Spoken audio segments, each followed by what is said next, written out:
नमस्कार प्यारे विद्यार्थियों, आज हम लेकर आ गए हैं बोर्ड परीक्षा पेपर 2025 के लिए गणित विषय का मॉडल पेपर कक्षा 8 के विद्यार्थियों के लिए, जो एग्जाम की दृष्टि से बहुत ही इम्पोर्टेंट रहने वाला है।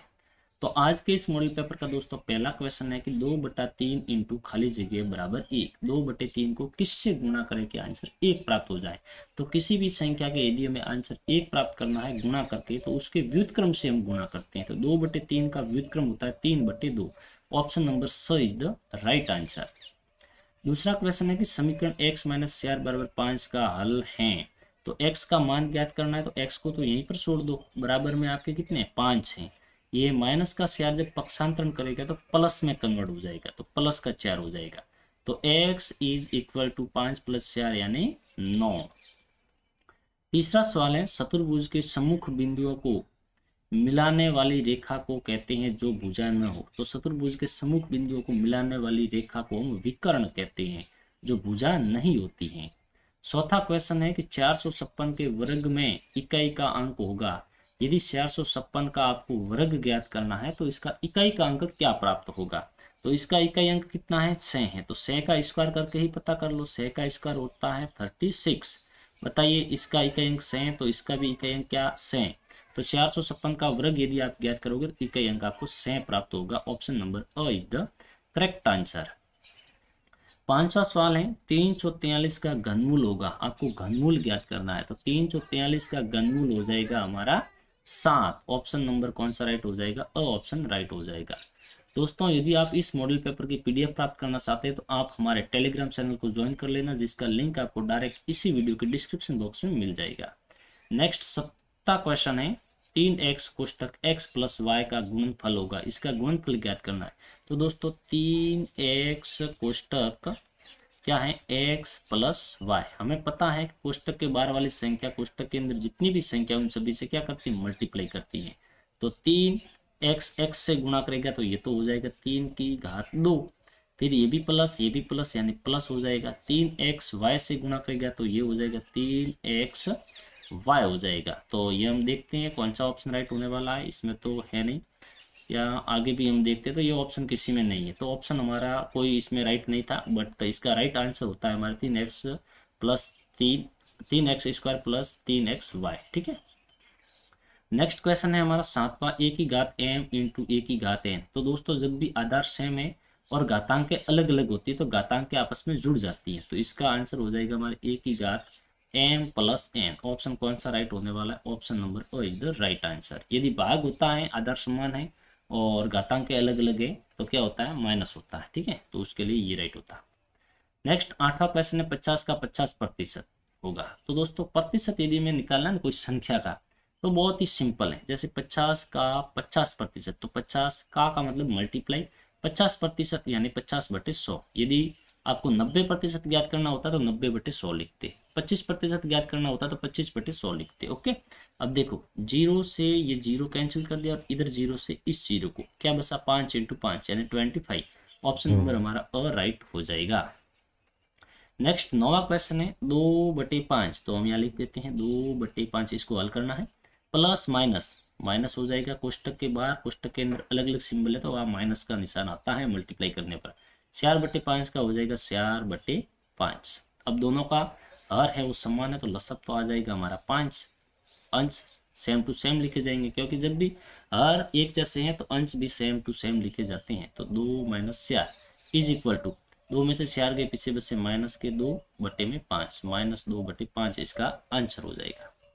नेक्स्ट क्वेश्चन है, समीकरण जो ये दिया गया है इसको हल करना है। तो यहाँ पर डायरेक्ट मैं मल्टीप्लाई करके लिख देता हूँ, क्योंकि पहले इस कोष्टक को हटाना पड़ेगा। 3t से गुणा करेगा तो दोस्तों हो जाएगा 3t, और ये भी प्लस और ये माइनस, तो यह माइनस आ जाएगा। 3 से गुणा करेगा 9 हो जाएगा, बराबर 5 2t से गुणा करेगा तो 5 दूनी 10 t का t, और 5 1 से गुणा करेगा तो ये हो जाएगा 5। पक्षांतरण कर देते हैं। ये रहा 3t, इसमें ये यहाँ का निशान रहता है हमेशा 3t।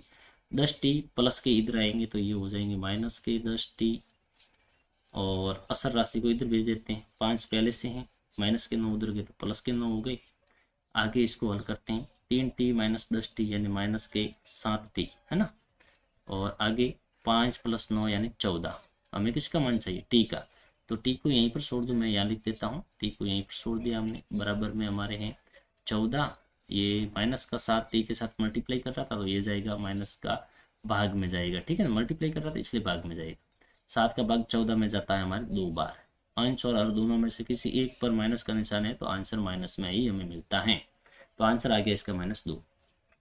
यहाँ हमें अभाज्य गुणनखंड विधि से संख्या 512 का घनमूल ज्ञात करना है। तो अभाज्य गुणनखंड इस प्रकार से किए जाते हैं, ये रे 512 सम संख्या 2 का भाग जाएगा, कितनी बार जाएगा, 2 दूनी 4, 5 दूनी 10 और 6 दूनी 12, वापिस से 2 का भाग जाएगा, 2 एकम 2, 2 दूनी 4 और 8 दूनी 16, 2 का भाग वापिस से जाएगा 64 बार, 2 का भाग वापिस 64 में जाएगा 32 टाइम, और वापिस से 2 का भाग जाएगा हमारे 16 बार।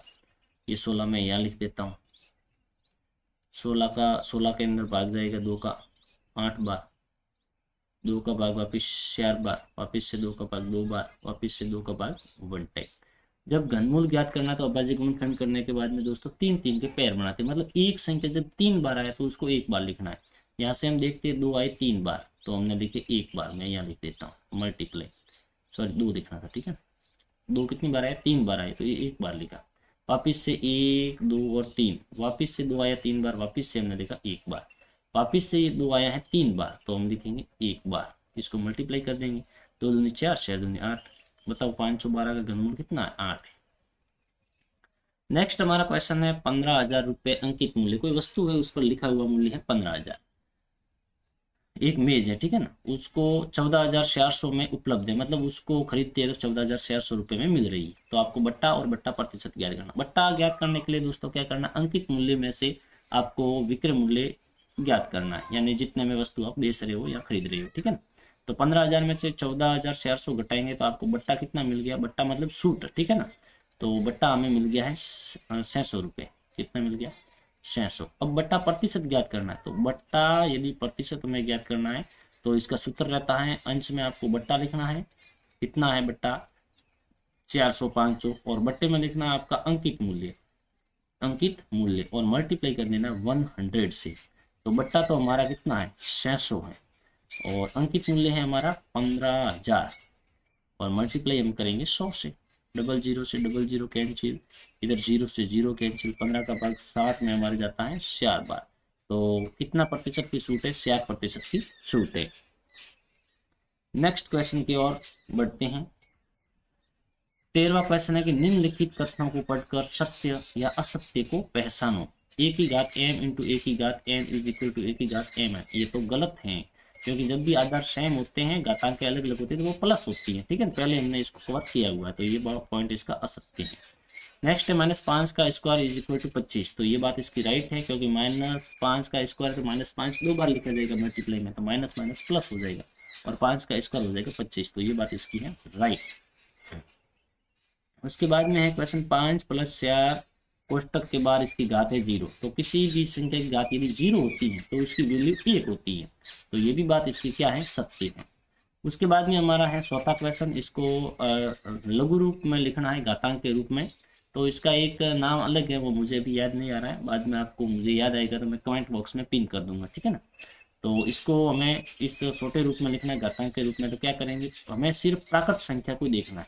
प्राकृत संख्या 6 और 4 है, तो पॉइंट 6 के बाद में पॉइंट लगाएंगे और 4 लिख देंगे, 4 है या फिर 45 46 जो भी होते हैं वो लिख देते हैं। इस पॉइंट से लेफ्ट साइड की तरफ एक अंक ही रहता है, हमेशा आपको ध्यान रखना है। उसके बाद में हम मल्टीप्लाई कर देंगे या फिर डायरेक्ट इसकी घात भी हम लिख सकते हैं, ठीक है ना। उसके बाद में हम मल्टीप्लाई कर देते हैं। मल्टीप्लाई हमेशा किससे होता है, 10 से होता है दोस्तों। किससे होता है, 10 से। उसके बाद में हम देखते हैं, आपने यहाँ पर पॉइंट लगाया है, तो इसके इस साइड में कितने अंक हैं हम देखेंगे, 1 2 3 4 5 6 अंक है, तो इसकी घात हो जाएगी 6। तो इसका रूप लघुत्तम रूप है वो इस प्रकार से हो जाएगा, जबकि ये रूप इसका गलत है। आई बात समझ में। तो नेक्स्ट क्वेश्चन की ओर हम चलते हैं। आयत का क्षेत्रफल। आयत का क्षेत्रफल ज्ञात करने का सूत्र होता है लंबाई इंटू चौड़ाई, और आयत का परिमाप ज्ञात करने का सूत्र होता है 2 कोष्ठक लंबाई प्लस चौड़ाई। और उसके बाद में दूसरा घनाभ का पृष्ठीय क्षेत्रफल, मतलब संपूर्ण पृष्ठीय क्षेत्रफल। संपूर्ण पृष्ठीय क्षेत्रफल ज्ञात करने का सूत्र ये होता है 2 कोष्ठक लंबाई इंटू चौड़ाई प्लस चौड़ाई इंटू ऊंचाई प्लस ऊंचाई इंटू लंबाई। उसके बाद में है घन का आयतन। घन का आयतन ज्ञात करने का सूत्र होता है L क्यूब, ठीक है, यानी जो भी भुजा है उसका क्यूब ज्ञात कर दो, तो ये फर्स्ट वाला राइट हो जाएगा। उसके बाद में वर्ग एक खाली जगह आकृति है, तो वर्ग है वो एक 2D यानी द्विमीय आकृति है, ठीक है। जैसे घन और घनाभ है, या फिर आपको बता दें गोला है, ये जो 3D आकृति है, त्रिविमीय आकृति, ठीक है। 2D आकृति में लंबाई और चौड़ाई ही दी हुई होती है, मतलब 2 मान मिलते हैं, तीसरा मान होता भी नहीं इसमें। उसके बाद में 15वां क्वेश्चन है कि खंड अ को खंड ब से मिलान करना है। ये लंबाई है, ये चौड़ाई है, कोई भी आयत मान लो या कोई भी मान लो, ठीक है, आयत की लंबाई या चौड़ाई है, आपको यहाँ पर क्षेत्रफल दिया गया है, तो राइट है, उससे आपको मिलाना है। पी और क्यू, यदि लंबाई पी है और चौड़ाई क्यू है तो पी इंटू क्यू हो जाएगा, पी क्यू, यानी ये मिल रहा है इससे। उसके बाद में 4x और 3x स्क्वायर, लंबाई इंटू चौड़ाई, 4 या 12 और x की घात 2, तो x की घात हो जाएगी 3, कितनी हो जाएगी, x की घात 3, तो ये इससे मिलने वाला था, लेकिन इसकी घात इसने गलती से 2 लिख दी है, तो टाइपिंग मिस्टेक है, यहाँ पर घात 3 आनी चाहिए। उसके बाद में 10m और 5n, तो 10 को 5 से तो 50 और mn से गुणा करेगा mn हो जाएगा।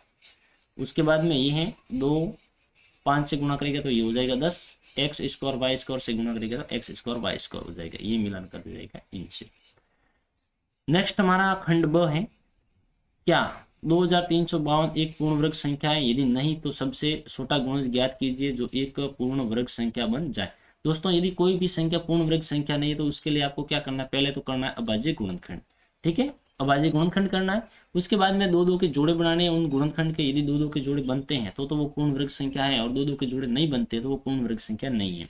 फिर गुणा या भाग की बात करें तो जिसका जोड़ा नहीं बन रहा है उससे गुणा करोगे तो भी वह पूर्ण वर्ग संख्या बन जाएगी, और उससे भाग करोगे तो भी वह पूर्ण वर्ग संख्या बन जाएगी, ठीक है। तो इसका आपको अभाज्य गुणनखंड करके आंसर हमें कमेंट कर देना है कि इस संख्या को किस छोटी से छोटी पूर्ण संख्या से गुणा करेगी ये एक पूर्ण वर्ग संख्या बन जाए। नेक्स्ट हमारा 18वां क्वेश्चन है, एक स्कूटर 42,000 रुपए में खरीदा गया है, 8% वार्षिक दर से इसके मूल्य का अवमूल्यन हो रहा है। अवमूल्यन का मतलब हानि हो रही है, ठीक है, घट रहा है मूल्य। 1 वर्ष के बाद स्कूटर का मूल्य ज्ञात कीजिए। तो यहाँ पर हमारे चक्रवृद्धि ब्याज ज्ञात करने का सूत्र लगेगा, पहले लिखेंगे, दिया गया है P = 42,000 और रेट इसकी दी गई 8%। 1 वर्ष बाद मूल्य ज्ञात करना है, ये चक्रवृद्धि ब्याज ज्ञात करने का फॉर्मूला लगाएंगे, P कोष्टक 1 माइनस लगाएंगे, अवमूल्यन हो रहा है तो माइनस, और यदि मूल्य में बढ़ोतरी हो रही है तो प्लस, तो यहाँ पर 1 - r/100। अब आगे इसको हम हल कर देते हैं। P हमारा 42,000 है तो यहाँ पर हम लिख देते हैं 42,000, कोष्टक है तो कोष्टक लिखते हैं 1 माइनस r हमारे 8 हैं और 8/100। अब पहले इन कोष्टक को हम हल करते हैं, तो कोष्टक को हल करके फिर हम यहाँ लिखेंगे, तो कोष्टक को हल करते हैं तो 1/1 लिख देते हैं माइनस 8/100 लिख देते हैं। लसअप हमारे आ गया है 100, 1 का भाग 100 में 100 बार, यानी यहाँ 100 आ जाएगा, माइनस यहाँ 8 आ जाएगा, और यहाँ हो जाएगा 92/100 हो जाएगा, 92/100 हो जाएगा। अब आगे यहाँ इसको लिखते हैं 42,000 इंटू 92/100। अब इसको काट के छोटा करते हैं, 0 से 00 से 00 कैंसिल हो गए। मल्टीप्लाई हमें आगे करना है 420 गुणा 92 से मल्टीप्लाई करना है, जो भी आंसर आता है वो आपको हमें कमेंट कर देना है, या फिर मैं इसका आंसर भी आपको बता देता हूँ, 1 मिनट आप रुकिए, मेरे पास कैलकुलेटर है उसमें मैं मल्टीप्लाई करके आपको फटाफट से बता देता हूँ ताकि आपका टाइम है वेस्ट न हो जाए। 420 इंटू 92, तो ये हमारे आंसर आ रहा है, 1 मिनट, 420 गुणा 92, आंसर आ रहा है 38,600, 38,646, ठीक है। 1 वर्ष के बाद में वह स्कूटर आपको 38,646 रुपये में अवेलेबल हो जाएगा, ठीक है। उसके बाद में है हमारा 19वां क्वेश्चन, एक ठेकेदार एक आकलन करता है कि जसमिंदर के घर में पूर्ण तार लगाने का कार्य 3 व्यक्ति 4 दिन में करते हैं। तो यहाँ पर मैं लिख देता हूँ व्यक्ति, ठीक है ना, यहाँ पर लिख देता हूँ दिन, तो 3 व्यक्ति हैं, काम कितने दिनों में करते हैं, 4 दिनों में करते हैं। तो 4 व्यक्ति ये कार्य कितने दिन में करेंगे, मान लो व्यक्ति यदि यहाँ 4 है तो कार्य कितने दिन में करेंगे, मैं x लिख देता हूँ यहाँ पर, ठीक है। अब इसको हम अनुपातिक रूप से लिखते हैं, इसको क्या कहते हैं, अनुपातिक रूप इसका होता है ये। हम देखते हैं इन दोनों में बड़ा ये है, अब इन दोनों में बड़ा कौन होगा इसका पता करेंगे। 3 व्यक्ति काम 4 दिन में करें तो 4 व्यक्ति तो 4 दिन से कम समय लगेगा, तो इनमें बड़ा 4 है, ठीक है। अब बड़े को बड़े से गुणा नहीं करना है, इस साइड से यदि छोटी संख्या लेते तो इधर से बड़ी संख्या लेनी है। यहाँ पर बड़े के पॉइंट किया, इधर भी मैंने बड़े के पॉइंट किया, आपको भी इस प्रकार से पॉइंट कर देना, पॉइंट को पॉइंट से मल्टीप्लाई नहीं करना, ये आपको ध्यान रहे। तो मैं यहाँ लिख देता हूँ 3x, क्योंकि 3 ने x से गुणा किया, सॉरी 3 4 से गुणा करेगा और 4 है वो x से गुणा करेगा। 4x इज इक्वल टू 3 को 4 से गुणा करेंगे, 3 4 से गुणा करेगा। तो यहाँ पर हमारे x is equal to 3 into 4, 4 multiply में था, किस में गया, भाग में गया, 4 से 4 तो कैंसिल हो गया, क्या बसा, 3 बसा। तो ये काम कितने दिन में हो जाएगा, 3 दिन में ये काम हो जाएगा। उसके बाद में ये हमारे हैं जो संख्या दी गई, इसका गुणा करना है। तो गुणा में ये संख्या है, इसको गुणा करते हैं, हम यहाँ पर लिख देते हैं 2x प्लस 5 और इसको मल्टीप्लाई हमें किससे करना है, मल्टीप्लाई करना है 4x माइनस 3 से। ये भी द्विपदी है और ये भी द्विपदी है। तो ऐसी स्थिति में क्या करना है, इसका जो प्रथम पद है उसको इनसे गुणा करना है।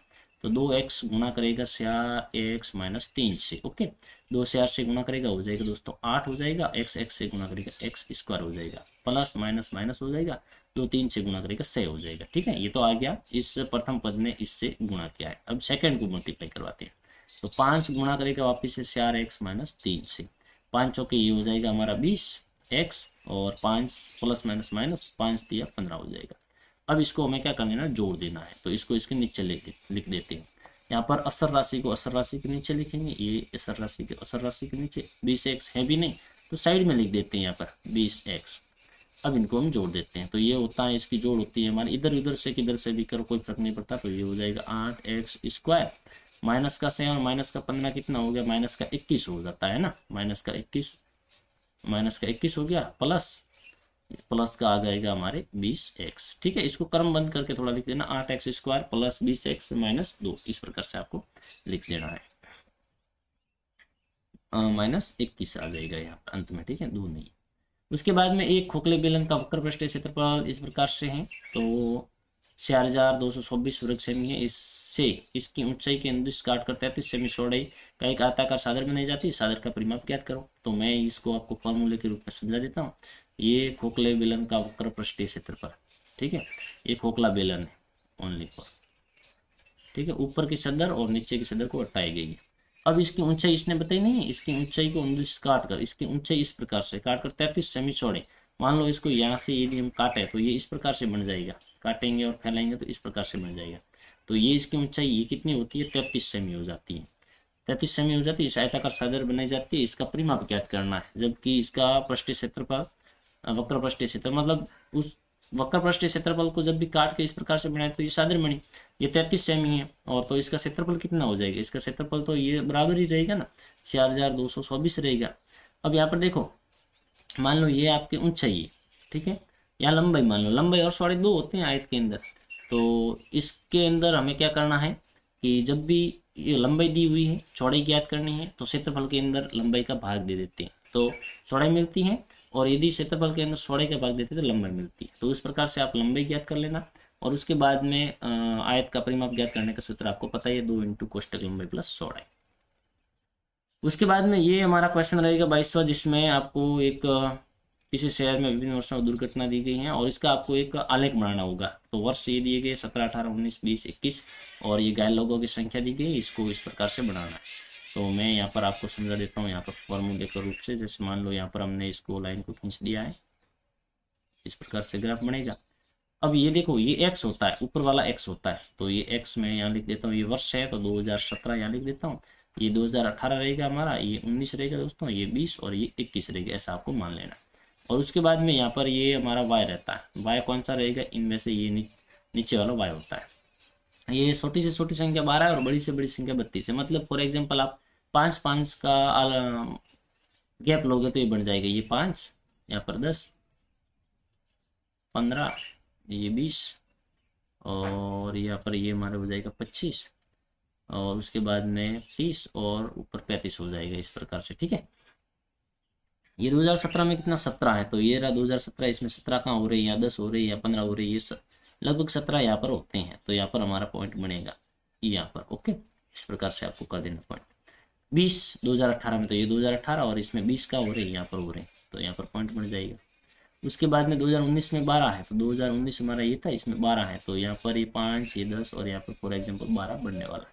तो इस प्रकार से बना देंगे। और उसके बाद में 32, ये किसके हैं, 2020 में, तो 32 फॉर एग्जाम्पल यहाँ पर हमारे बनने वाले हैं, तो यहाँ पर मैं बना देता हूँ। और उसके बाद में है 23, ये है 21 के लिए, तो 21 हमारा ये है और इसमें 23 यहाँ पर हमारे हो रहे हैं 20 और यहाँ पर लगभग 23 हो रहे, इस लाइन से थोड़ा सा ऊपर किया। अब इनको मिला कर देना है क्रमबद्ध, ठीक है। इस प्रकार से ये हमारा आलेख बनने वाला है। स्केल की सहायता से आपको थोड़ा व्यवस्थित करना, मैंने आपको समझाने के लिए इस प्रकार से समझाया है सिर्फ। उसके बाद में यहाँ पर ये जो हमारे आंकड़े दिए गए इनका पाई चार्ट बनाना है। पाई चार्ट बनाने के लिए हमें सबसे पहले तो इस प्रकार से वर्त खींच लेना है, एक त्रिज्या लेके। उसके बाद में ये सोना 8 घंटे, तो इसका हमें जब भी हमें पाई चार्ट बनाना होता है तो उसमें कोण ज्ञात करना पड़ता है। कोण ज्ञात करने का सूत्र क्या होता है बेटा, 8 यानी जो भी जिसका ज्ञात करना है वो हमें अंश में लिखना है, बट्टे में लिखना है कुल, इन सभी का कुल कितना होता है।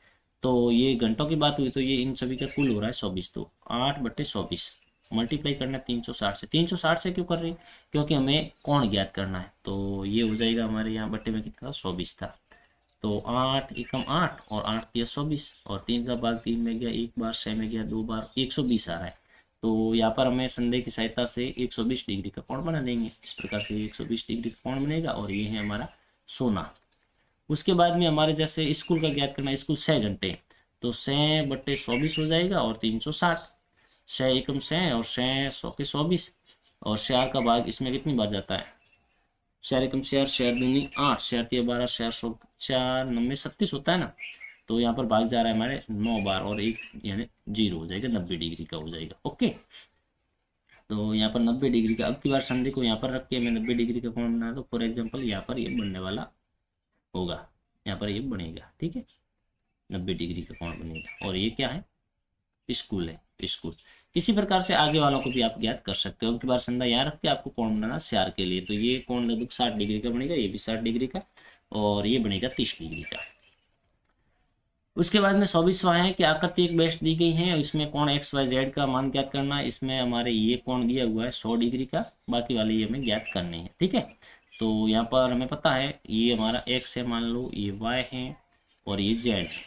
तो समांतर चतुर्भुज में सम्मुख कोण बराबर होते हैं, ये 100 का है तो ये हमारा एक्स भी 100 का होगा, ठीक है ना, 100 का होगा। क्यों, क्योंकि ये सम्मुख कोण है, ठीक है, सम्मुख कोण।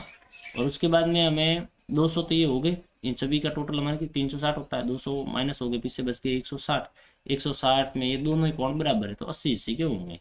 तो हम यहाँ पर लिखेंगे y = z बराबर ये हो जाएंगे 160, ये दोनों के मान बराबर हैं तो इसका मान भी x, इसका मान भी x, तो यानी 2x हो गया बराबर में 160। हमें x की वैल्यू ज्ञात करनी है, x को यहाँ पर छोड़ दो 160, ये 2 मल्टीप्लाई में तो जाएगा डिवाइड में और भाग जा रहा है हमारे 80 बार, ठीक है ना।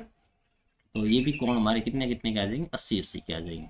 उसके बाद में ये गुणनखंड हमें करने हैं जिसमें 4 क्वेश्चन आपको दिए जाएंगे। तो यहाँ पर ये क्वेश्चन है फर्स्ट हमारा, इन एक को हम हल करेंगे और बाकी वालों को हमने अगले मॉडल पेपरों में हल करवाया हुआ है, और नहीं हुआ है तो अगले मॉडल पेपर जो हम बनाने वाले उसमें यह हो जाएंगे। तो यहाँ पर इसको हल करने का तरीका दोस्तों क्या होता है, मैं यहाँ पर आपको सही तरीके से समझाने की कोशिश करूँगा। 12y + 9, अब इसके 4 टुकड़े बनाने होंगे, ये 3 है तो इसको 4 बनाने, तो इस फर्स्ट वाले को तो ऐसा का ऐसा लिख दो और लास्ट वाले को ऐसा का ऐसा ही लिख दो। अब यह बीच में जो संख्या होगी वो हमारे इससे रिलेटेड होगी, जब मल्टीप्लाई करने पर तो इन दोनों के गुणनफल के बराबर आना चाहिए। तो 9 100 के कितना होता है, 9 100 के 36 होता है, गुणा करने पर तो 36 हो जाए और जोड़ने या घटाने पर कितना हो जाए, माइनस का 12 हो जाए, तो वो हमारे हो जाएंगे -6y -6y। अब देखो माइनस माइनस गुणा करेंगे तो प्लस हो जाएगा, 6 से गुणा करेगा 36 हो जाएगा, y से गुणा करेगा y स्क्वायर हो जाएगा, ठीक है। इसमें यहाँ पर भी आपके y है, ठीक है, इतना ध्यान रखना है। यहाँ पर ये दोनों में सेम रहता है, अलग अलग नहीं होता कभी भी। तो यहाँ पर ये y है हमारा। अब हम इसको हल करेंगे, पेयर बना दो दो दो के। अब यहाँ पर है हमारे इन दोनों में से कॉमन क्या आ रहा है, कॉमन आ रहा है 2, 2 का भाग शेयर में हमारे जा रहा है 2 बार और y भी कॉमन आ रहा है, तो 2y का भाग इसमें गया 4 में गया 2 बार और y का भाग y में 1 टाइम गया, -2 का भाग इसमें गया 3 बार, y से y कैंसिल हो गया। ये कोष्टक दोनों सेम ही बनते हैं, 2y - 3 यहाँ पर भी बनेगा, ये गारंटी। अब यहाँ पर हमारे ये माइनस है तो यहाँ पर माइनस आ जाएगा, इन दोनों में कॉमन आ रहा है हमारा 3, ठीक है ना। तो 3 का भाग 6 में गया हमारे 2 बार और y बस गया 3 का भाग 9 में गया 3 बार, बराबर है ना। जब एक दोनों को कोष्टक कॉमन आते हैं तो एक बार तो हमें कोष्टक के अंदर वाली संख्या दोस्तों लेनी है और दूसरी बार कोष्टक के अंदर ही लिखना है, लेकिन कोष्टक के बाहर वाली संख्या ये 2y और ये -3 ये। अब देखो ये इसके गुणनखंड हो गए। अब दोनों ही कोष्टक समान है तो हम ऐसे लिख देंगे 2y - 3 का होल स्क्वायर, ठीक है। इस प्रकार से ये हमारे गुणनखंड हो गए। तो दोस्तों आशा करते हैं कि ये वीडियो आपको अच्छा लगा होगा। वीडियो अच्छा लगा तो वीडियो को लाइक करें, चैनल को सब्सक्राइब करना तो बिल्कुल ना भूलें। अब हम मिलेंगे किसी और वीडियो में, तब तक के लिए आप सभी को मेरी तरफ से जय हिंद, वंदे मातरम।